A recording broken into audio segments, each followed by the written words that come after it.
event. And again, you see the anarchist symbol here as well.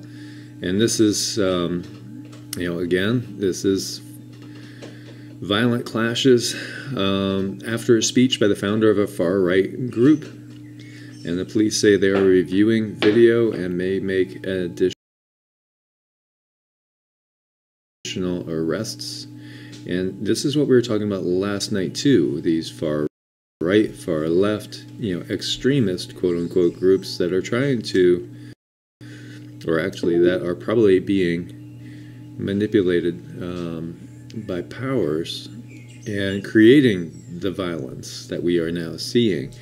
And the reason why I'm focusing on this is because I feel like this is just starting, and it's going to get bigger as we go along. And I think that what we saw in the 60s is nothing compared to what they have planned to happen.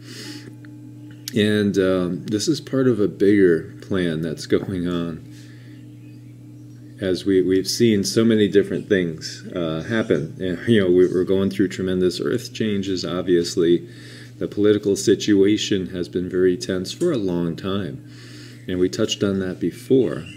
Talking about how President Obama was probably as hard for any Republicans to swallow as President Trump is for the Democrats. So there's been this polarity that's been building up, and this division that's been building up, and it's also being orchestrated on many levels and played up as well. So we have to be aware of this.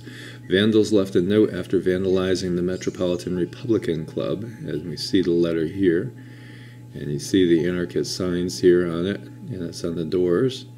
And it says, "Our attack is merely a beginning. We are not passive, we are not civil, and we will not apologize." And we remember the quote that Hillary was quoted as saying, "You cannot be civil with them."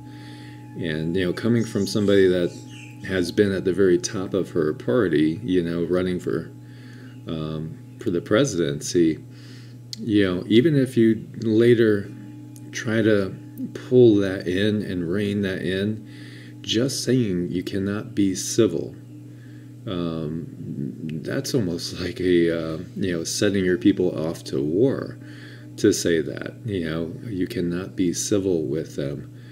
That's something that should never be coming out of a leader's mouth. It's just kind of shocking, really. But it does tell you about what's really going on here. And the powers that be are playing both sides of this as well, getting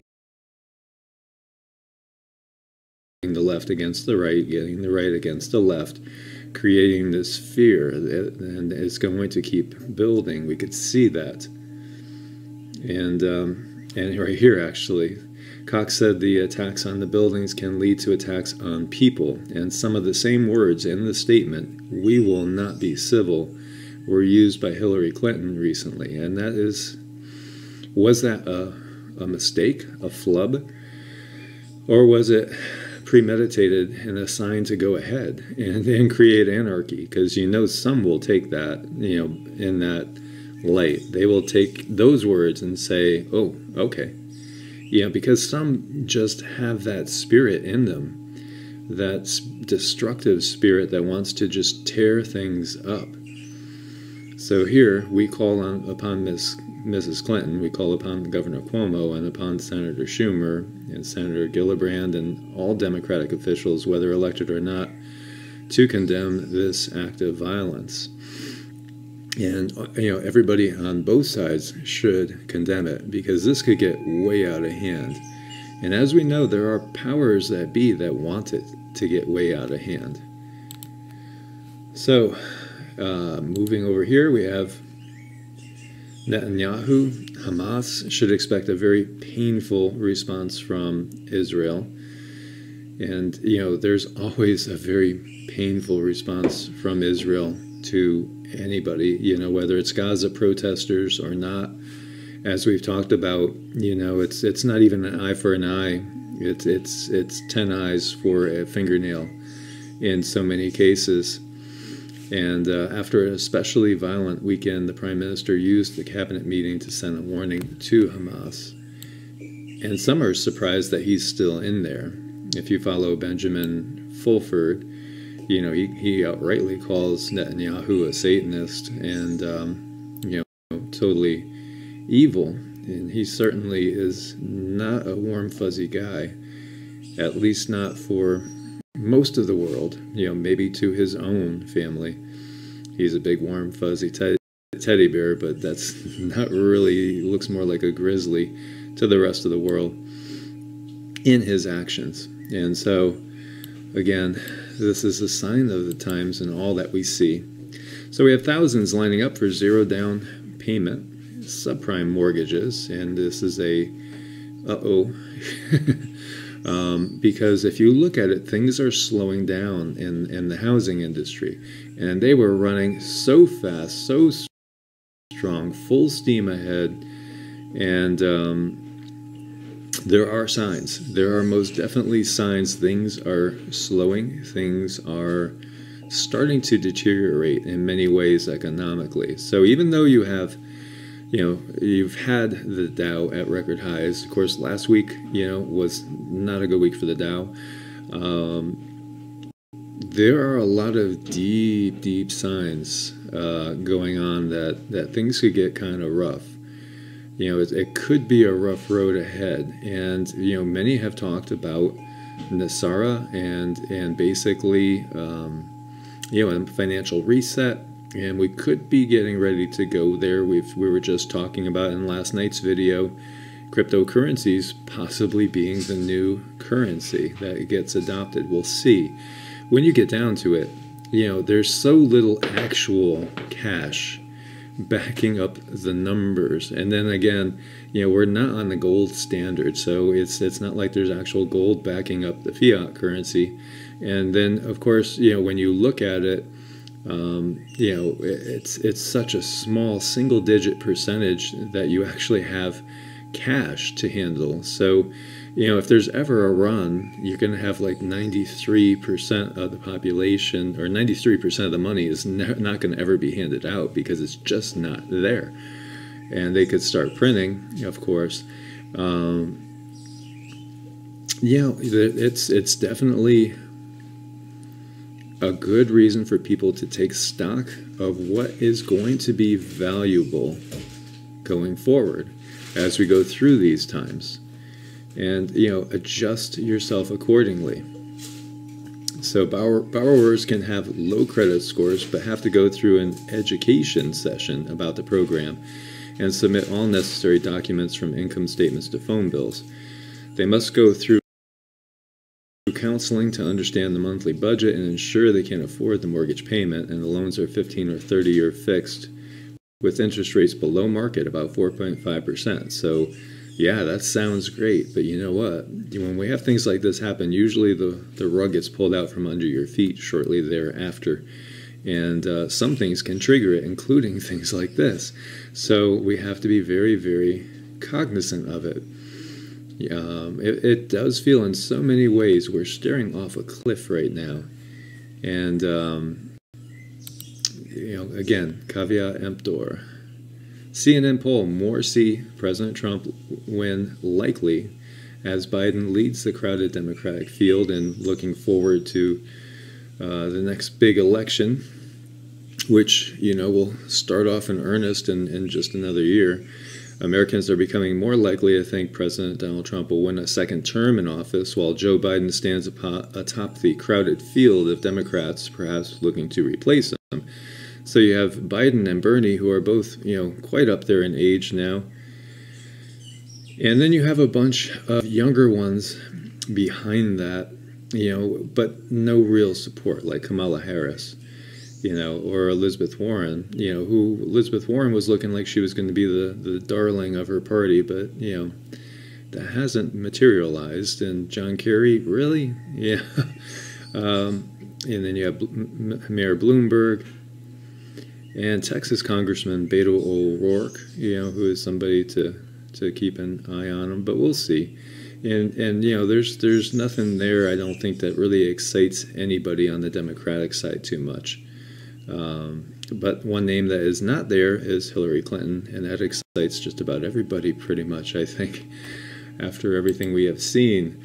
Saudis threaten to retaliate against punitive action over critic. And so President Trump has threatened severe punishment over the vanished critic that we talked about. And we talked about the fact that he went missing, Jamal Khashoggi. And according to Turkey, they have evidence that he was tortured and put to death by Saudi Arabia. And so President Trump has threatened to punish the world's largest oil exporter and also one of the largest arms importers in the world, if not the largest at this moment. They have been buying up weapons like you cannot believe, and doing it at such a fast pace. And as President Trump had said, you know, I don't want to just throw away $1 billion that they're giving us, you know, and for the weapons, because they'll just go and spend it with the Russians and the Chinese. So this is interesting, because this could really drive a wedge here, possibly. Will it? Would they risk billions of dollars, you know, meaning when I say they, the Trump administration, over this, over the missing Jamal Khashoggi, who hadn't been seen since he entered the Saudi Arabian consulate in Istanbul on October 2nd to pick up a document for his upcoming wedding, which, you know, never happened. And so, could this be something that ends up splitting it? You know, splitting the relationship. And Trump's future be damned climate change policy. And so this is off of Yahoo over here, and it's talking about ignoring basically what's going on now. This is done from the carbon, you know, carbon emissions and everything is humans' fault with global warming point of view. But just to see, you know, again, what some of you, and this is becoming very, very contentious, as on the other side now we have the building grand solar minimum people.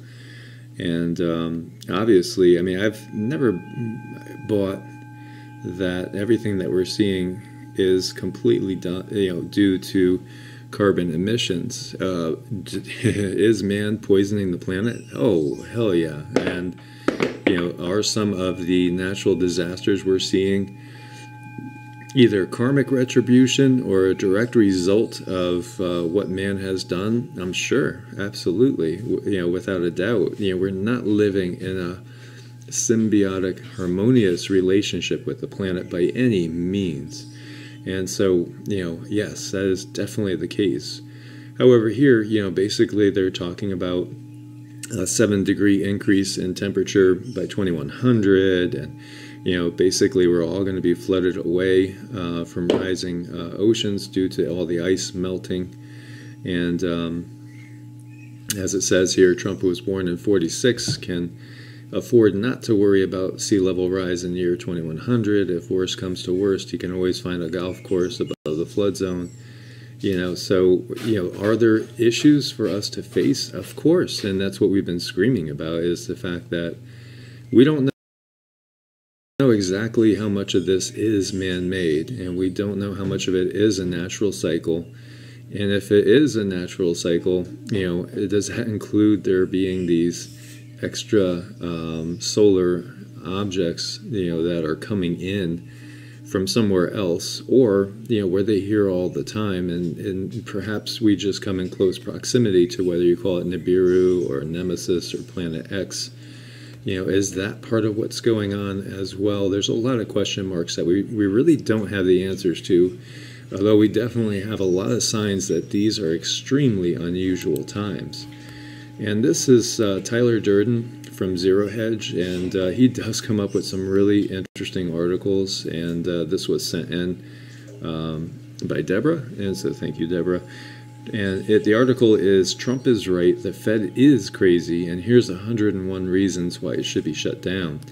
And so he goes on to say Donald Trump just made one of the most brilliant moves of his entire presidency by accusing the Federal Reserve of going loco. He is placing the blame for the coming stock market crash and horrific economic downturn squarely where it belongs, and he is firing up millions of true conservatives amongst his base at the same time.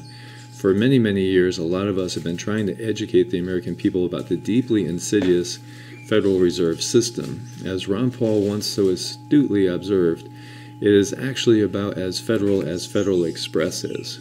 And that's the truth. And most people don't realize this. The Federal Reserve is an unelected cabal of central bankers that are running the economy into the ground, and they've done that on purpose. They've been bankrupting the country on purpose and taxing you. And the only way we are going to fix our long-term economic and financial problems is if we abolish it. So for those of us that understand these things, it's extremely exciting to hear President